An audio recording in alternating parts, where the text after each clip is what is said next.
it is time now to show you the magic of the wonderful quilt border feature. So, time to get rid of my dual feed, and in order to get rid of it, I'll just take my screwdriver. I just need one turn to loosen it. I'm going to unplug it from the back. One turn to loosen, and then I can just thumb loosen. And again, I'm just going to kind of bend it to the right until it comes right out. And I'm going to go ahead and put my embroidery W foot back on.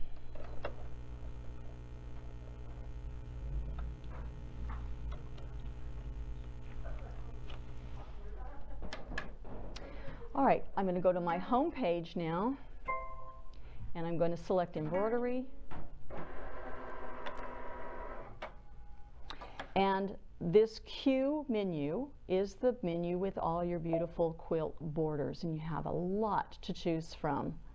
There's 10 there, all the way to 20 just in the first menu. In menu 2, these are the new ones that were added with the update, so you have 5 new ones added. And they even have some ones that are, you know, hexagonally shaped. I haven't done a quilt like that, but it would be interesting to try one. The one that I'm going to use on my sample is from the first menu, and it's 002. You are welcome to choose any one. They're all going to work the same in this tutorial, but if you want to do it like mine, you can use 002, and you're going to hit set. So you have 2 options here. One is just a rectangle in 4 parts, and the other one is the border broken up in all these little pieces. And I like to use this one over here. It's the border broken up in little pieces. And that just tells me that it's going to split my design into corner pieces and pieces that go along the sides. And if I hit that, now it is time for me to think about what the measurements of my quilt are. The first thing it wants you to do is measure across the width of your quilt. So for this, you want to be thinking about where you want your design to sit inside your border. And I like my design to have a little bit of a margin over here and over here so that it's centered right in the middle of the border piece. I don't really want my stitching to come all the way to the center, to the quilt top.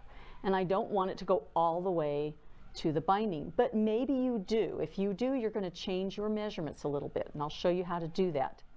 But think about where you want the stitching to go. That's the number that they want here, the width of the stitching. And so they want the width from here where the stitching is to here where the stitching is, not the width of the total quilt. Well, a good little way to do that is to take your raw edged quilt, and I hope I don't turn you off by giving you a little math here. So don't do what Marsha always said, don't let the eyes roll back in the back of your head when I start doing math, because it's very easy. Right here I have a raw edge all the way to a raw edge. But I know that this raw edge, I'm going to end up sewing a binding on there, and that's going to take up 1/4 of an inch to have a seam allowance there. And I have over here a raw edge I'm going to put binding on that's going to take 1/4 of an inch to sew that binding on. So already I've got 1/4 of an inch and 1/4 of an inch over there. That's 1/2 an inch. But I also want my stitching to have a little bit of a margin so that it doesn't stitch right to the binding, and so I want it to have 1/4 of an inch margin. So there's another 1/4 of an inch there, and over here another 1/4 of an inch margin. So 1/4 seam allowance plus 1/4 seam allowance plus 1/4 margin plus 1/4 margin equals 1 inch. So all you have to remember is 1 inch. You are going to measure from one raw edge to the other, find the number 1 on here, from raw edge to raw edge, and ours should be about the same since we all cut from the same pattern, and I have 16 inches. from raw edge to raw edge, I'm going to subtract 1 inch from that to give me room for my margins and seam allowance. So 16 minus 1 is 15, and that's the number I'm going to put right there. I want 15 inches of stitching, and then I'm going to hit set.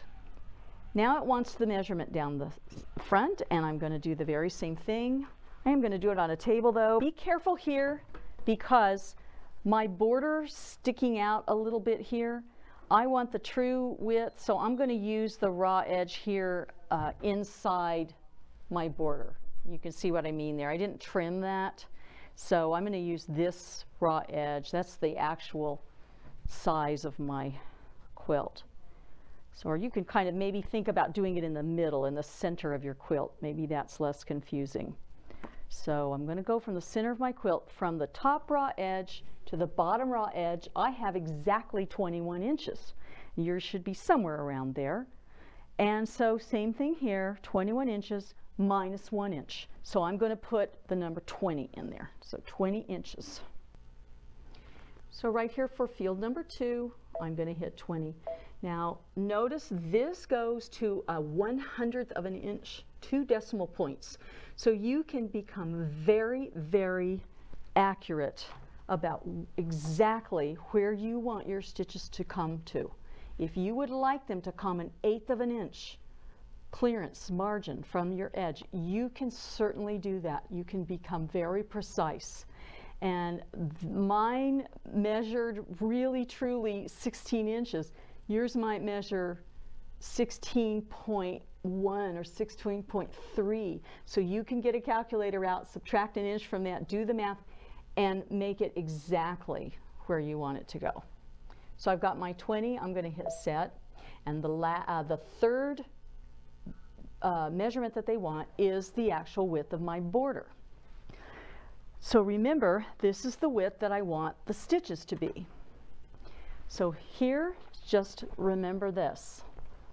For my border, I'm going to apply the same principle. I have a seam allowance plus a margin. But over here, I've already sewn the seam in. I don't need to accommodate for that seam allowance. It's already gone. All I need to accommodate is that 1/4 of an inch margin. So 1/4 of an inch for the seam allowance, 1/4 of an inch for the margin, and 1/4 of an inch for the margin over here makes 3/4 of an inch. So for this measurement, I'm going to take this minus 3/4. So from the sewn edge to the raw edge is 2.5 inches. All right, so 1.75. I'm going to say set. And now I have one more measurement, and that is I need to tell the machine what size hoop I'm using. And we are going to do this in the regular hoop that came with the machine, the 10 5/8 by 16 inch hoop. It's already selected, so all I have to choose is next. Now the program has divided this up for me into corner pieces and edge pieces. And it's reminded me of my dimensions, that those are going to be. And it tells me that it has had to divide this up into 10 total pieces. That doesn't mean 10 different hoopings, because several of the steps can be done in one hooping, but it will divide it into 10. I can also choose to single stitch or triple stitch this right here. I'm just going to go ahead and choose the single run. And if I want it, I can choose what thread I want. And now you have no choice here except memory. You have to store this into the embroidery memory. It says the data was saved in the machine's memory. Embroider the data. Okay, I'm ready to embroider. And immediately it takes me to the memory. And there it is. There's the pattern that I just stored. And I'm going to select it. And now I have more things in the memory. I have the full pattern, and then I have each little chunk, each little piece of it. the little chunks or pieces might be fine if I needed to go back and fix something in the middle, but I want to do the whole thing. So I'm going to choose the whole thing at the beginning here. I want it to stitch the whole pattern for me. So choose that again, and now I get my set, and it's ready, getting ready to go for me here. Now the best thing about this is that you get a step-by-step pictured, illustrated way to put this border on. So it's telling me begin sewing from the upper right corner of the fabric. It shows me exactly how to hoop, and it says attach the embroidery frame in the initial sewing position. So I want to start at the upper right corner here. You're going to be hooping quite a few thicknesses here, so do loosen your screw a little more than you typically would on your hoop. And aren't you glad that you have those flanges there on the side now, because you've got plenty of room. And when I put my hoop in here, I'm going to become very aware of where those arrows are. So I need to scoot this down.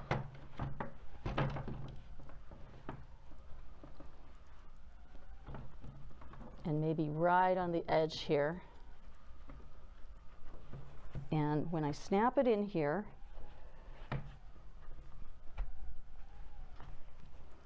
oh, I always forget to do this. It needs to be kind of open here to the right, then snap it in, then snug it in by turning the clamp to the left. It does not have to be tight. In fact, the tighter you try to go, the looser it will be, believe it or not. If you try to go tighter, it actually kind of bows and the hoops come away from each other and it doesn't hold it. This does not have to be held very tight at all. And so here I am checking. There's my border, so yes, I'm well within my border. Here's my border. I'm well within my parameters, and I'm ready to go ahead and hoop this.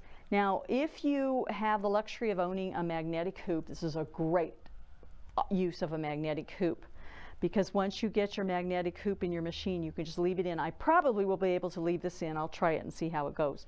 But that first hooping I like to do down here on the table. So back to the machine I go. I'm going to put my hoop in. Oh, and I do want to change to the gold thread.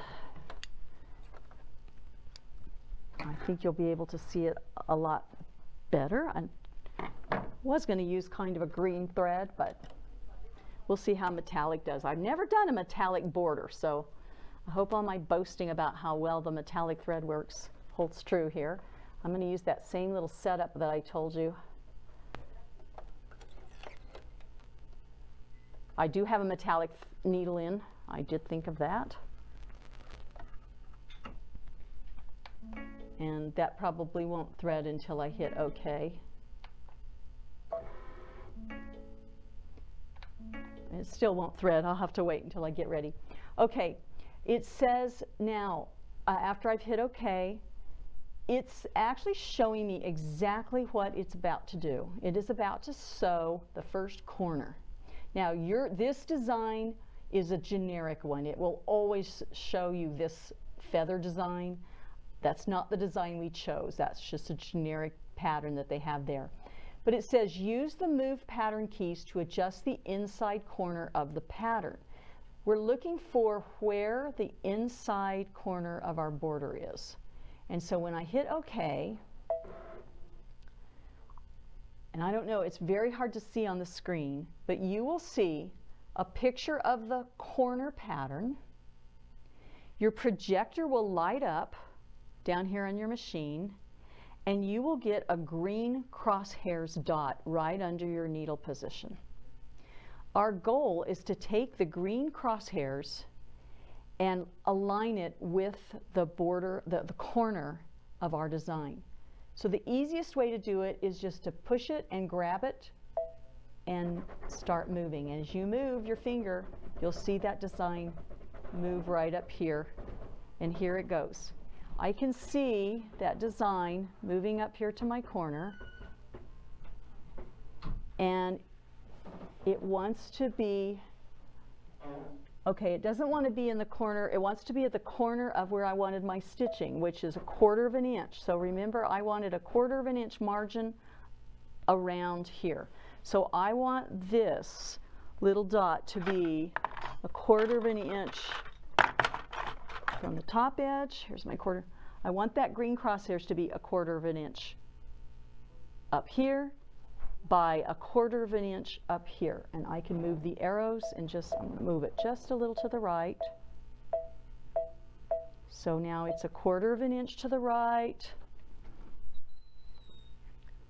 It's 1/4 of an inch above, and it's now going to place that exactly with those margins I want. So it looks like that crosshair is going to go down right on the corner of the stitching. And if I'm happy with that and I've got my dot right where I want, I'm going to hit OK. And at this point, your projector should show you a picture, and it's very hard to see, I realize, on my camera, but you will see a picture of your design. It's a little square design, and you'll see right where it's going to sew. And sure enough, it's 1/4 of an inch on both sides, and I'm happy with that. So press your foot down, and oh, whoops, I never threaded. I forgot to thread. Well, I didn't forget, it wouldn't let me. Okay, I'm threading.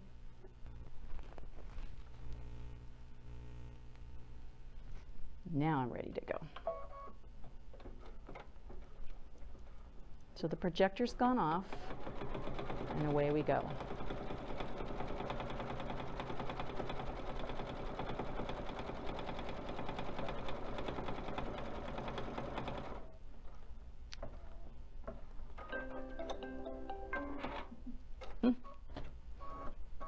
Yeah, it looks really very nice. So I'm going to just rehoop, and this is going to be easy. I'm going to keep the bottom of my hoop in.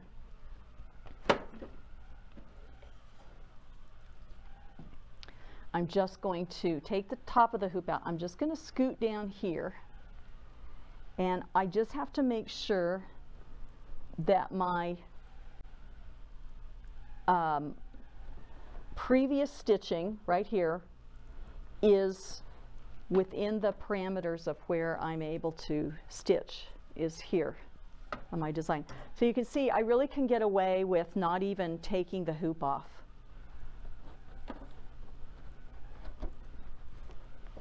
I can snap down here. I can just use my fingers here. And I'm going to just tighten my clamp up. Don't even have to take the hoop off. All right, now I should have room to do this one. So I'm going to grab my design, see if I can get up here and put it right there, and it is letting me now as I have plenty of room. I'm going to get that crosshair to line up exactly with the previous stitch. And with that nice projector, I can see exactly where my stitch is going to start. So my crosshair is lined up with the last place that it stitched out the corner. All right, now I hit OK, and I'm kind of glad that I hooped this very crooked. And that's a good thing, because I want to show you that it doesn't matter. When I rehoop this, I hooped it crooked. But right now, I can go ahead and line that up. It's telling me I can use the rotate keys to adjust the angle of the pattern so that I can make it straight. So it already knows that first point. So if I hit OK, now I've got a crosshair here, and I just need to change the angle that it's sweeping so that the crosshairs is 1/4 of an inch inside my border there. So here I go. I'm going to do it. I'm kind of far off, so I'm going to start by 10 degrees. Oh, that was way too much. So I'm going to go back 10, and I'm going to go by 1 degree. 1,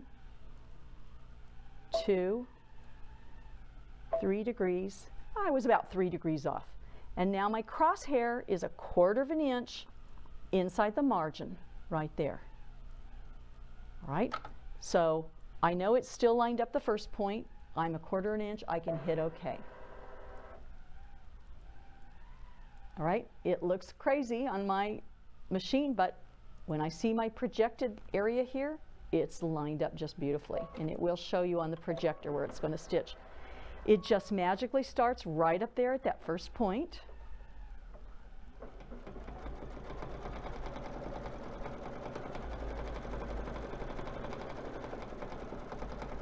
And here it goes.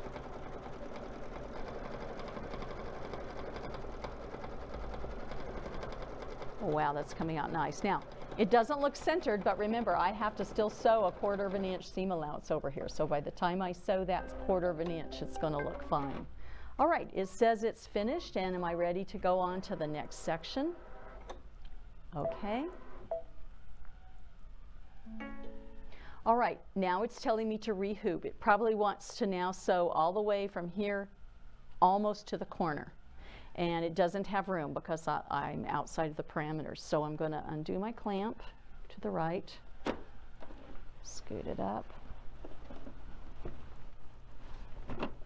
Do make sure that those flanges don't get stuck underneath. I've sewn those in before.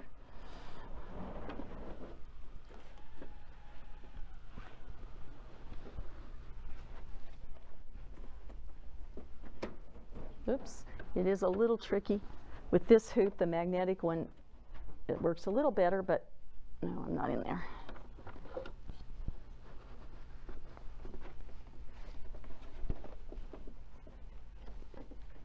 All right, clamping it in there. And even after you clamp it in, you can still use your flanges and just tug a little bit.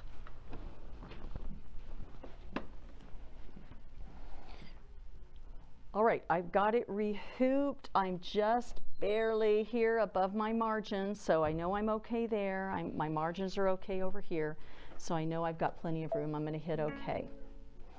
All right, so again, it wants to make sure that I line up the first point. I'm going to hit OK, and I'm going to get my crosshairs, drag my design until my crosshair is meeting the last place that I stitched. Use the arrows to fine-tune it. And it looks like it's right on top of that last stitching. Hit OK. And now this point is going to go down to the corner of my unit. So at this point it says use the rotate keys to adjust the angle of the pattern while keeping an eye on the points around the pattern.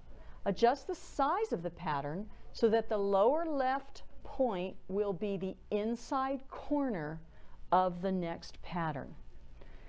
Now what this means is, and I'm going to hit OK, it's possible that maybe I overlapped my patterns a little bit. Maybe I didn't get my new stitch right on the old stitch.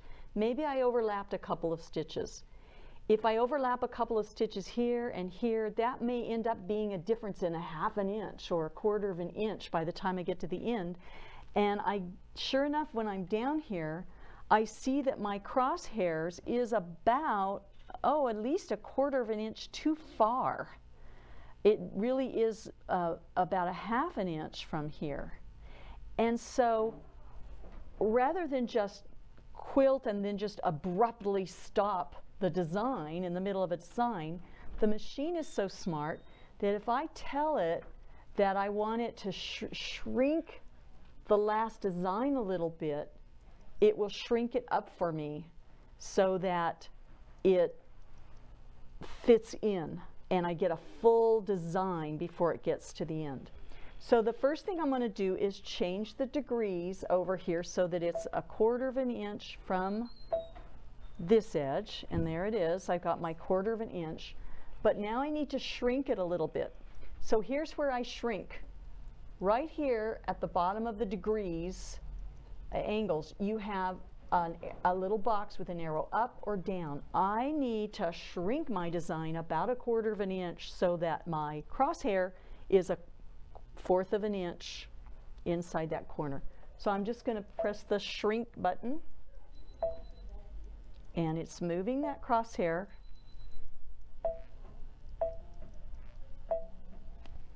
And I'm going to measure. I love the seam guide because it shows me exactly.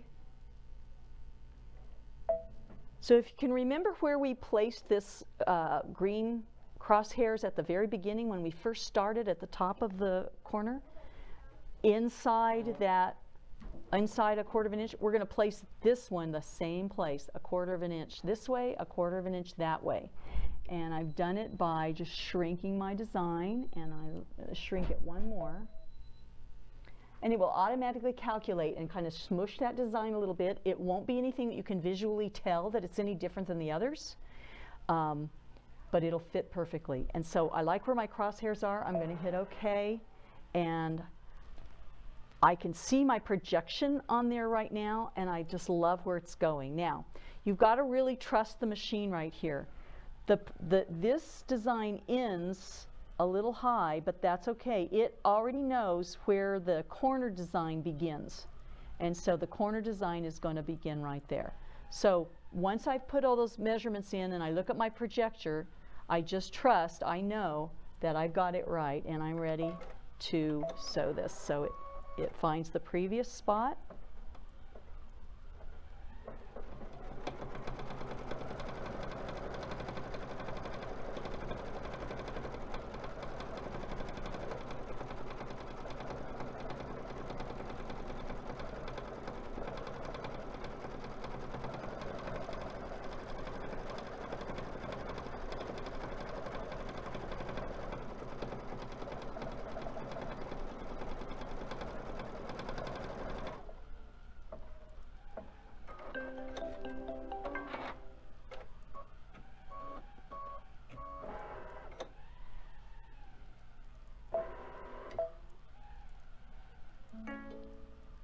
One side was sewn, turn the fabric 90 degrees counterclockwise, and then rehoop in the embroidery frame. It shows you just exactly what to do. So I'm going to take out my frame.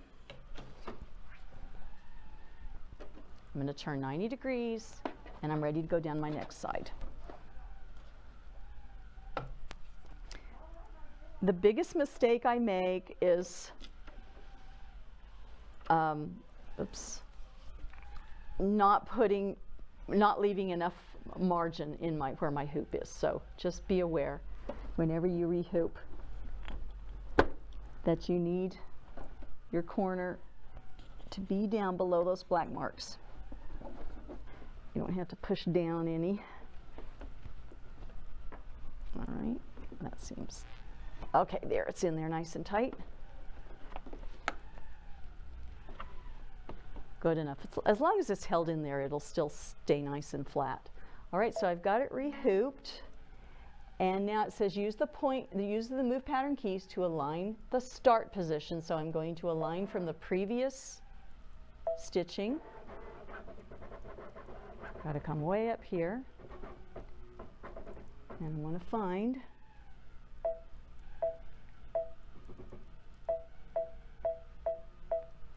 the very last stitch that it took.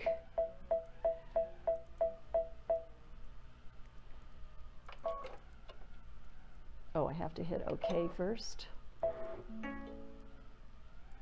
Oh, okay, and now it wants me to make sure, so it's giving me 2 points, the previous stitch, and now I need to make sure that that corner is, that those crosshairs are correct. Now, this just reminded me of something, because sometimes I have panicked at this point. When I'm reading the screen, those crosshairs are way up here somewhere in. The crosshairs won't change until you hit OK. When you hit OK, now the crosshairs are the ones that I need to, and boy, this is right on the money. I don't even have to change this. It's a 1/4 inch above, it's a 1/4 inch to the side. I don't have to change the angle. If your crosshairs aren't correct, you can change the angle just a little bit. So now I'm ready to go.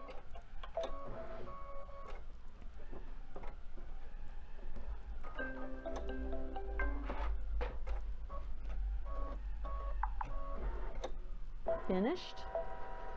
All right. This time I don't have to rehoop because I've got plenty of room here. I'm on the short side, so it's not asking me to rehoop. Also, I don't have to align the first stitch. Why? Because I haven't rehooped. It already knows where that previous stitch was. So I don't have to show it where to start. All I have to show it is the angle that I want it, because it doesn't know if I hooped straight or not. So once I hit OK, all I have to do now, and actually it's going to be able to go all the way across the bottom in one hooping. So all I have to do is find that inside corner. So the first thing I do is, it's too far that way, I can see, so I need to take the angle over. I'm going to do it by point, maybe 1. Yeah, 1 will do it. Okay, so I've got a 1/4 of an inch, so it's lined up, but it's way too far. So what do? Shrink it. I need to shrink it back a little bit, so that again it's a 1/4 of an inch inside that corner.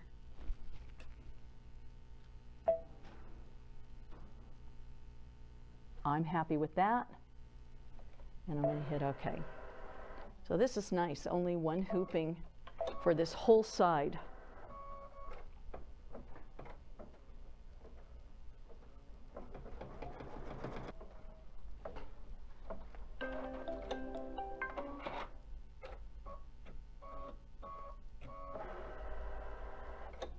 We're halfway through, and now we know what we're doing. It's going to go super fast.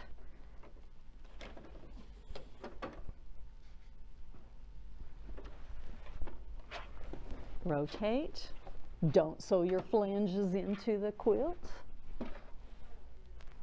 Make sure you've got room on the right and on the top for your border.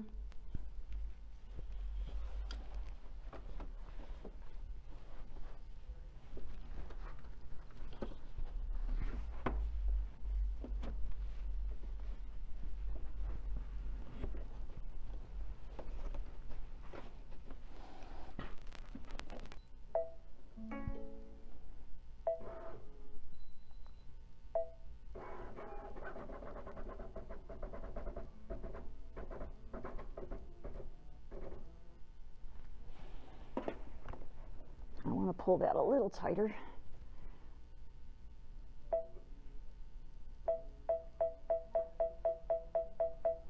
Aligning my previous stitch. Okay. Aligning my angle. I love it. It's just fine. 1/4 by a 1/4. Ready to go.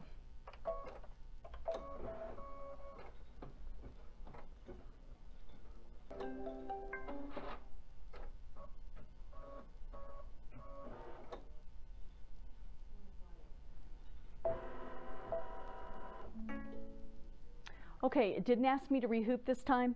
I think the last time, the very first one I did, I probably hooped it a little low and it didn't have room to sew down the side. This one I hooped kind of at the upper extreme, so it's still got plenty of room to sew down the side. It already knows where the first point is because I didn't rehoop. So now all I have to do is align my angle. I'm a little too far to the right, so I'm going to come in by 1 degree, and maybe if you push and hold, it will keep going for you a little faster.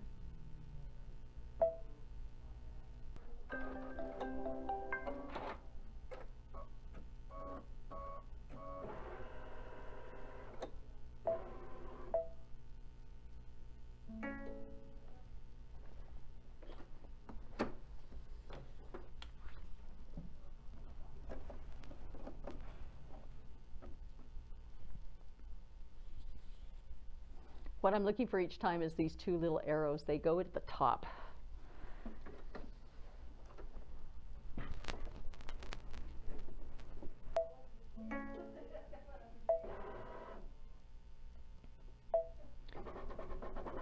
Align to your previous stitch.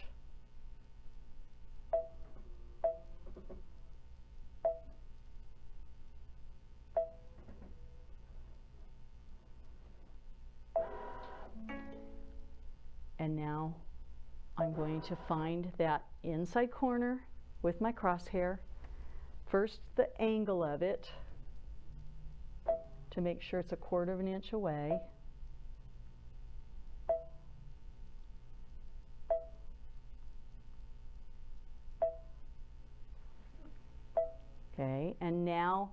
do I need to squish it or lengthen it is the next thing, and I do need to squish it just a little bit.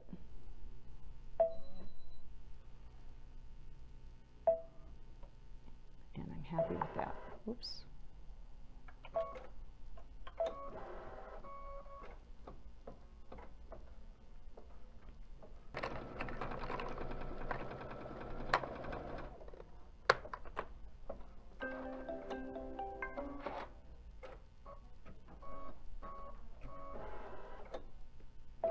So I believe if I hoop this well, I can get, I think we're going to be down to our very last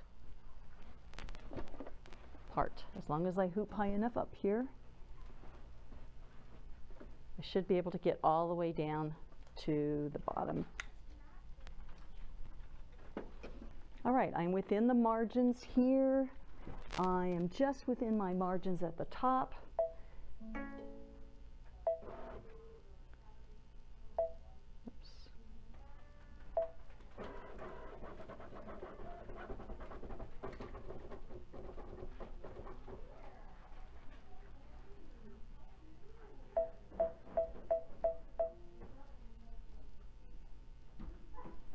There's my previous stitch.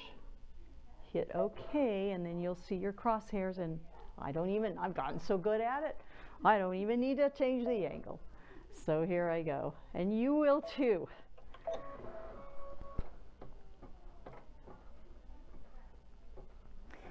If you do kind of try to hoop straight, you will have less finagling to do with your pinpoint, but if you don't hoop straight, you can still adjust it on your screen.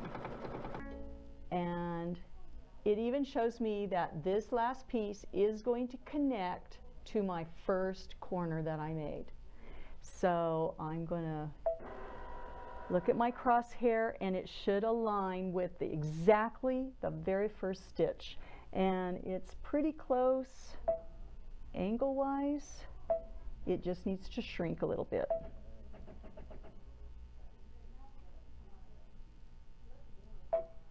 Oops.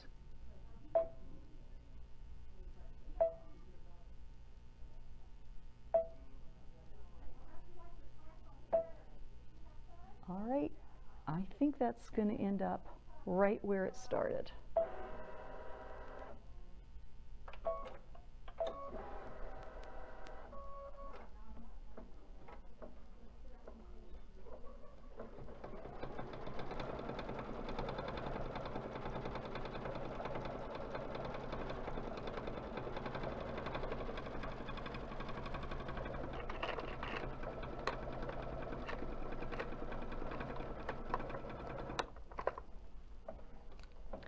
And by golly, it did.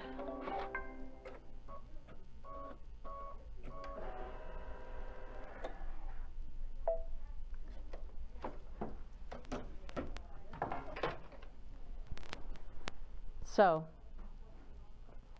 pretty close, I would say. And I'll just tell you that I am happier and happier every time I do this little border thing with the results. Now these flanges, you did that nice big basting stitch. I just kind of pulled them right out like this. They come out pretty fast. If you want to be more careful than I am, you can be, but you're going to take out all of those little flanges. They'll come out very quickly. You're just going to now come and you can just get your ruler and square off. You can cut these all away. You're going to cut your square out, and the last thing you have is just applying your binding. So I did give you some binding instructions. We're not going to do binding in the video today. There's a lot of good binding classes that you can take, but maybe I'll come back and do a binding class as well if you'd like to, because I love binding with the dual feed foot. Dual feed foot works just terrific for doing your stitch, either stitch in the ditch or doing your little edge sew binding. I just use the center slot there to go along where I want to sew, and then if I want to sew if I want to just top stitch or edge stitch, I just set my needle position, my needle shift a little over to the right, and that's how I put my binding on. I hope yours turns out beautiful. And do remember, as you're going through this, you can email me to my email at my home with any questions you have, gooddaytosew@gmail.com. Just put in the subject line Evergreen Project or Solaris Project, and that way I'll know that it's from a student, and I'll be glad to just answer your questions and let you know exactly what you need to do to get yours done. Please send us a picture or come in the store and show me your finished project if you get it done. I would just love to see it. Oh, or Facebook, yeah, on our Facebook page. We would love to see a picture of that on our Be So Creative Facebook page. So thank you, everybody. Enjoy your Solaris.